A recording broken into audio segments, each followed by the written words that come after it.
The research brief had said 6 weeks in the Daintree, as if it were a simple fact. The way a weather report is a simple fact. Evie had read it 3 times, then set it face down on her kitchen table and stood very still for a long moment, looking out the Melbourne courtyard, where nothing was older than 40 years and everything was completely under control. She had agreed, of course. The project was important, genuinely important, a longitudinal survey of epiphyte distribution in the oldest continuously surviving rainforest on Earth, the kind of work that mattered beyond careers and grant cycles. She had agreed because she was a professional, and because she was good at this, and because saying no would have required an explanation she had no intention of giving. She had not agreed because of Sam Coffey. She had agreed in spite of him. The Daintree received her the way it received everyone, without ceremony, without adjustment. The research station was small, 4 sleeping quarters, a shared lab and kitchen, a covered equipment deck overlooking a creek that ran clear over black volcanic stones. She had known all of this. She had prepared for all of this. She had not adequately prepared for Sam Coffey to be sitting on the equipment deck when she arrived, eating a mango directly over the railing with the focused, unself-conscious enjoyment of a person who had already made peace with his surroundings. He looked up. The mango dripped. "Evie," he said. Not a greeting, exactly. More like a word he'd been holding in his mouth for some time and had finally set down. "Sam." She kept moving, lifting her field pack from the back seat, not looking at him again immediately. She needed the 4 seconds that the distance between the car and the deck provided. She used them efficiently. "I wasn't sure you'd come," he said when she reached the steps. "The project needed both of us." She looked at him then, because not looking would have been its own kind of statement. He had the same gray-green eyes, the same careful quality to his stillness. He'd grown his hair out a little more. There were fine lines at the corners of his eyes that hadn't been there before. "I'm a professional." He nodded slowly. "I know you are." Something in the way he said it made her chest tighten in a way she didn't acknowledge. She went inside to find her room. They were very good at being professional. The first week established a working rhythm that Evie felt proud of. They spoke about the work with the fluency of people who had once spoken about everything, which made it easier and harder in equal measure.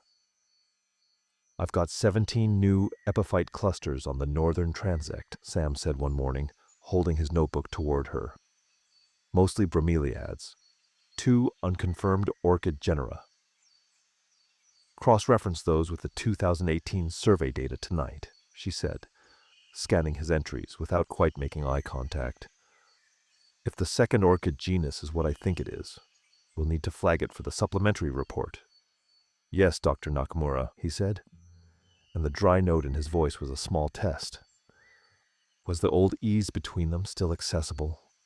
She turned back to her transect line. "Don't push your luck." But she felt the corner of her mouth do something she hadn't authorized. The afternoons were harder. The shared lab table was 6 feet across, and some days felt considerably shorter. The evenings were safer. The deck gave them corners. She sat in hers with her notebook and told herself this was fine, told herself she had done harder things. Across the deck, a warm pool of lamplight occupied Sam's corner, and she told herself she wasn't aware of it. It was the rainforest that made it complicated. The Daintree was not interested in professional distance. It required proximity. Crouching together over the root buttress of a 400-year-old fig, shoulders nearly touching, to photograph a bromeliad colony that grew in the crook of the tree like a small self-contained world, lying side by side on their stomachs in the leaf litter to document a mat of moss that neither of them had catalogued in this location before, both of them barely breathing so as not to disturb it. Sam's hands, she noticed, were still the same, broad and careful, the kind that could hold a specimen without damaging it. She did not think about his hands. She was a professional. Then 3 days into the survey work, Sam stopped dead on the path ahead of her and raised a hand. "Evie," he said very quietly, "don't move." On the forest floor between two exposed roots, barely the size of a domestic chicken, a southern cassowary chick stood completely still, looking at them with the unblinking focus of a creature that had not yet decided whether humans were a threat. "Oh," Evie breathed, stepping up beside Sam without registering that their shoulders were now touching. "Oh, that's a chick. Where's the adult?"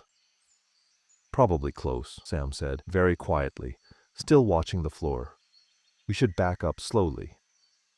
They backed up slowly together, and later, over dinner, they talked about the cassowary for 40 minutes without once saying anything that was actually about the cassowary.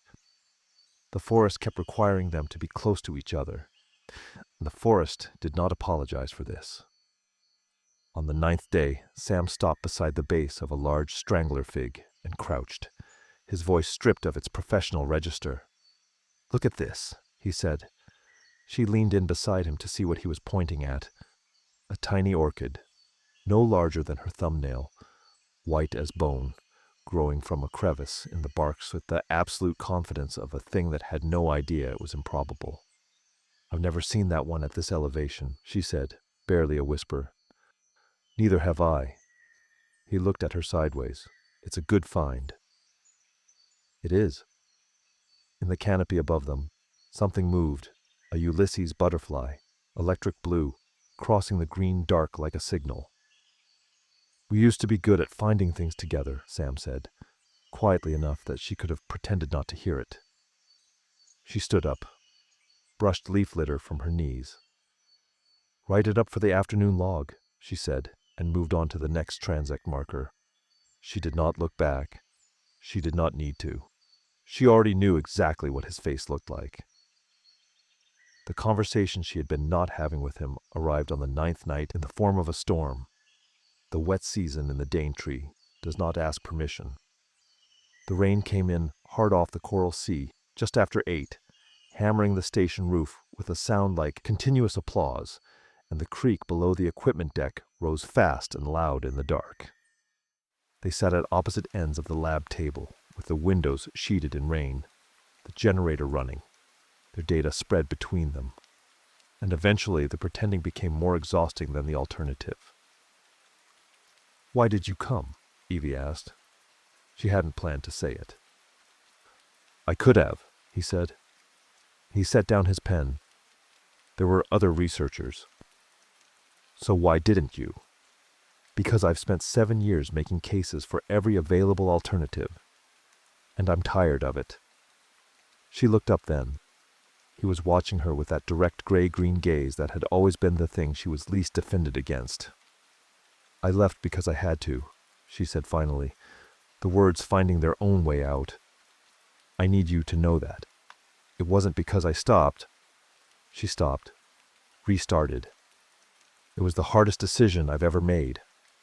"I know," he said. "I know it was. I didn't then. Then I thought you just... that it was easy for you." Evie laughed once, a short and somewhat helpless sound. It was the opposite of easy. "Yeah," he exhaled. "I worked that out eventually. It took me an embarrassingly long time." The rain kept coming. He didn't pick up his pen. The storm pressed in on all sides, and inside the small warm room, they talked until the creek crested and the generator hummed, and the Daintree held them both in its green dark, indifferent and ancient, and entirely unhurried. The following weeks were different. Not resolved? The Daintree was not interested in easy resolutions, but honest. They talked in the mornings before the survey work.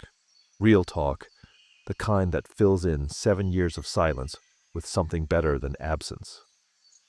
"When did you know you wanted to go back to the field?" Sam asked one morning, coffee in hand at the deck railing. "After the second book, I thought you might stay academic permanently." "The second book felt like the end of something," she said, turning her mug in both hands, looking at the forest. "I kept writing about places I hadn't been in years, and I realized I was homesick for the work itself, for the smell of wet leaf litter at 6 in the morning." He was quiet a moment. After you left, the department felt like a room I was standing in because I didn't know where else to go. It took me 2 years to figure out that was a terrible reason to stay somewhere. I'm sorry for that, she said. I know, and I'm sorry for making you feel like the decision was more yours to make than mine. She looked at the forest for a while. I built something I'm proud of in Melbourne. I want you to know that I'm not someone who needs rescuing from her life. I know you're not, he said. I never thought you were. One afternoon, sheltering from the heat in the lab, Sam found the photograph. It had slipped from between the pages of his field notebook. A field photo from their PhD research site at Cape Tribulation 7 years ago. In it, a younger Evie was laughing at something off camera. A younger Sam was looking at her. Evie came in from the deck with 2 mugs of tea and stopped when she saw him looking at it. "What's that?" she asked, setting his mug beside his elbow. "Cape Tribulation," he said simply. 2018. And he held it out to her. She looked at the photograph for a long time. The younger Evie laughed. The younger Sam looked at her. "You kept this," she said. Not quite a question. "I did," he said, with no apology and no embellishment. She set the photograph on the table between them, not returning it, not pocketing it, but placing it in the shared space, and sat down. They sat with it together for a while, which was, she thought, exactly the right thing to do with something that had been carried alone for 7 years. On the 28th evening, they sat on the creek bank with their boots off and the water cold and clear over their feet. "Are you happy?" she asked. He thought about it seriously, which was one of the things she had always valued about him. "I think I've been waiting to find out," he said. "That sounds pathetic." "It doesn't," she said. He turned to look at her. "I think it might depend on some things I don't know yet." She held his gaze. The creek ran past them, indifferent, ancient, carrying water that had been cycling through this forest for longer than their entire species had existed. "I have a life in Melbourne," she said.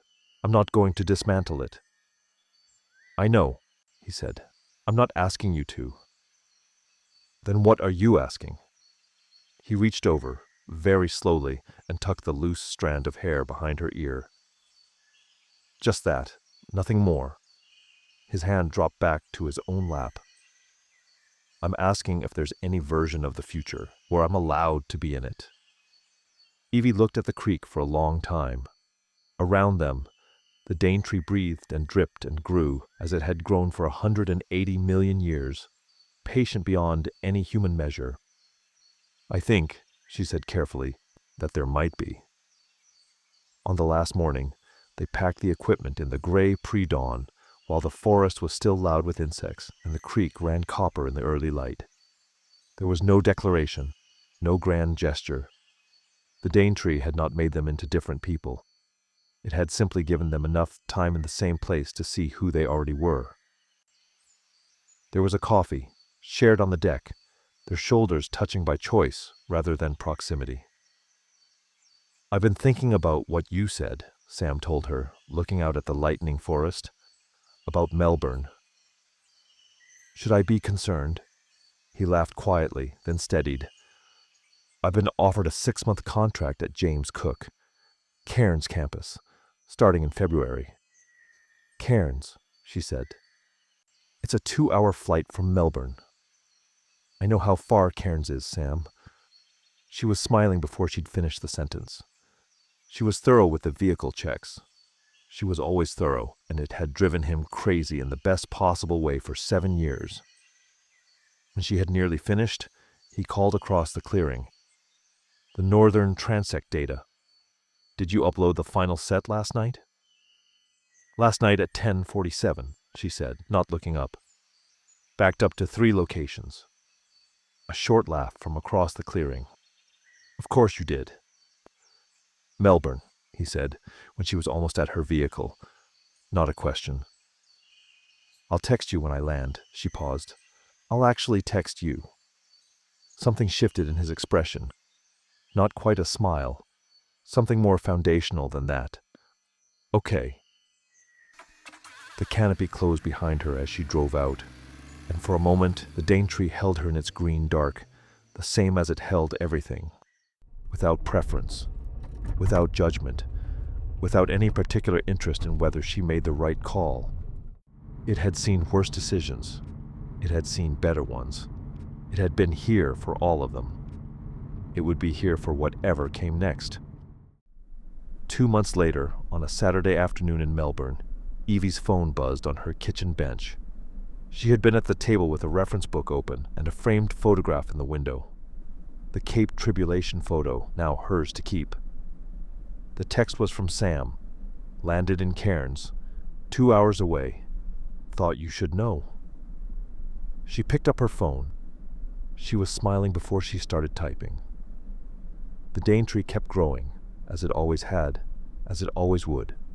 Patient and indifferent and entirely, quietly magnificent.